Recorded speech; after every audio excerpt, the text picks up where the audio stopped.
Aloha, everyone. Welcome to Java. It's Friday.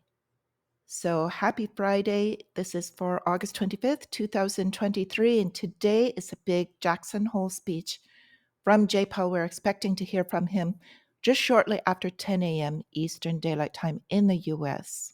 So that could be a potential market mover.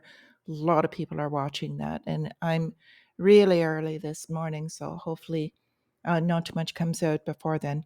So we're watching our main risk indicator, the MMRI, which is still clearly in high risk area. We did retrace yesterday. The Dow came down over 373 points. With the S&P and NASDAQ as well, the volatility index was high, meaning more fear. You're getting more fear. Gold was up for a while, and then it came back down for a bit, and oil is hovering right around that $80 mark. We've got the 10-year yield we're watching, but it's still below the 4.3. And really, the story is yesterday the dollar gained strength. So if they raise rates, it makes our currency stronger, the dollar, US dollar. And so that kind of makes everything else seem cheaper by default.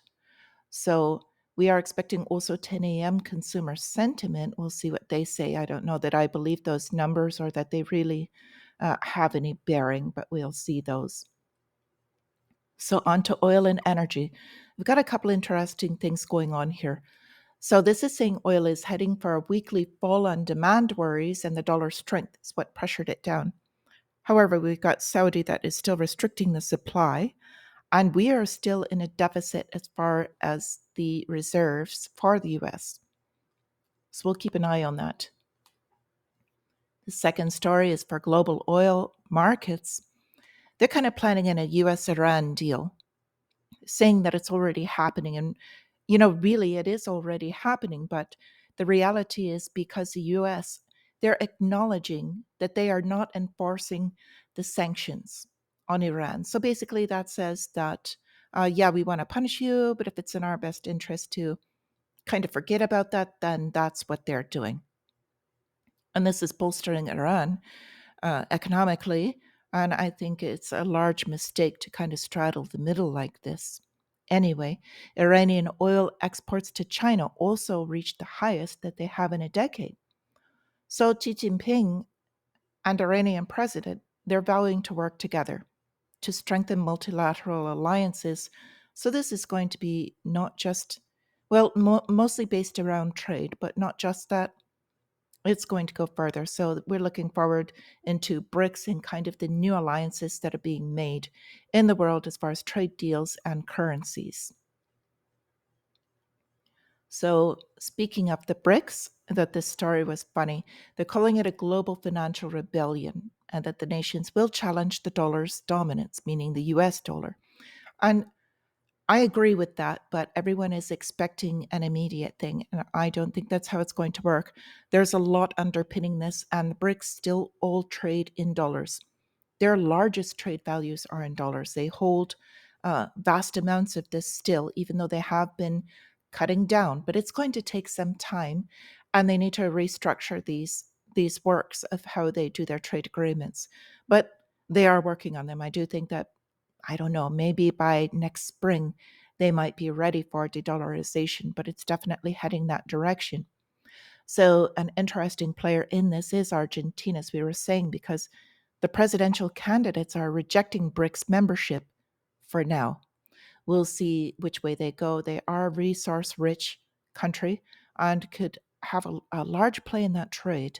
So we're going to keep our eye on that. As far as the banks, right now, other than the central banks all looking at raising interest rates together with kind of like a collaborative hike that they're not collaborating on, so to speak, this is saying regional banks are stuck in no man's land. Well, the yield curve is uninverting, so they're not in as much pain as they used to be. But with the new capital requirements that are being installed, is kind of putting a bit of pressure on them. So we're still watching in the background. There's still consolidation, and there's still mergers and banks going out of business. They're just being very quiet about it. So like they were saying, credit unions, if you have to keep your money in a bank, credit unions have different charters generally than your mainstream banks. These still are at risk. I want to be clear about that. They've been kind of forced into a lot of the high risk loans. However, they do have a leg up on regular banks. On to housing. We got two major headwinds coming in here. So, kind of at a stalling point. Builders are dropping their prices, which are going to weigh on those that are holding their existing homes under the golden handcuffs of the 3.5% 30-year mortgage. So we may see that start to break. And a couple of things will do that. Today's mortgage refinance rates are past 7%. And that's kind of what is driving this hold and lack of supply. But on the other side, and this is globally, Airbnb hosts are trying to evade the regulations that are coming down on them.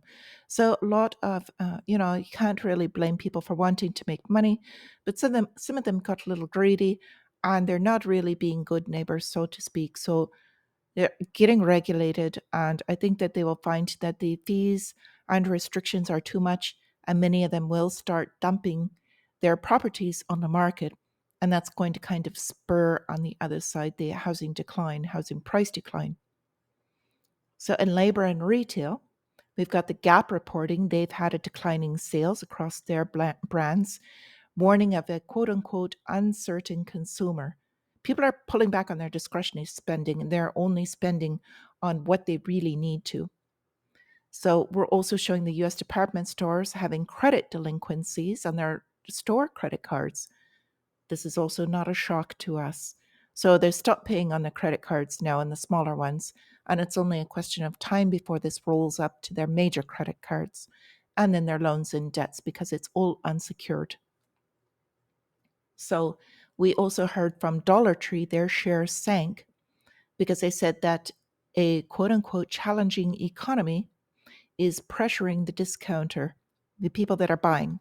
So customers are now going to, instead of having, he says on their shopping lists, are narrowing to simply food and necessities.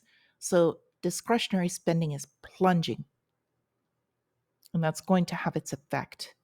So supply and demand side, we're watching budget deficits exploding. I mean, I don't know why I put this in here because it's a given. Can't even keep up with the interest on our debt.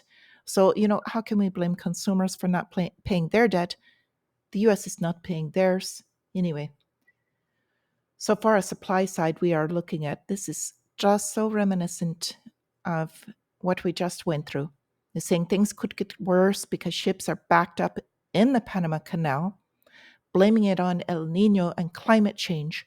So they've got this canal going between two oceans, and they're saying it's running dry. So they need to charge these ships more for passing through. And we all know that cost is going to get passed on to the consumer.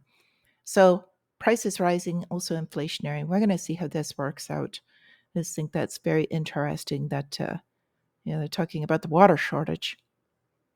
Okay, so time for lava updates. So I kind of mentioned this yesterday, but they finally started to put the stories out.